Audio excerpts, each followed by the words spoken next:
शाम के बेगुनाह शहरियों पर जुल्म, बर्बरियत, इंसानी हुकूक की पामाली और दहशतगर्दी के खिलाफ जर्मनी के शहर माइंस में एहतजाजी मुजाहिरा हुआ, जिसका एहतमाम इंसानी हुकूक की मुख्तलिफ तंजीमों, माइंस की जामे मस्जिद अल नूर और शामी मुहाजिरीन ने किया। माइंस और इसके गिरदोनवाह में मुकीम मुख्तलिफ मुल्कों के लोगों, शामी मुहाजिरीन, अरबी, तुर्की, जर्मन और पाकिस्तानियों ने बड़ी तादाद में मुजाहिरे में शिरकत की। मुजाहिरीन ने मुख्तलिफ खतबे उठा रखे थे, जिन पर शाम के अवाम के हक में और इन पर होने वाले जुल्म के खिलाफ नारे दर्ज थे। मुकर्ररीन ने अक़वाम मुत्तहिदा और यूरोपीय यूनियन से मुतालबा किया कि फौरी तौर पर शाम में जंग बंदी कराई जाए।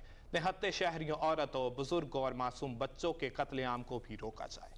कान है मुल्क में सबसे ज्यादा दर्जा हरारत सक्खर और तुर्बत में 46 डिग्री सेंटीग्रेड रिकॉर्ड किया गया।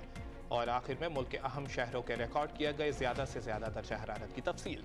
इस्लामाबाद 36, लाहौर 41, कराची 36, पेशावर 38, कोयटा 34, मुजफ्फराबाद 35, गिलगित 30 और मरी में 24 डिग्री सेंटीग्रेड रिकॉर्ड किया गया।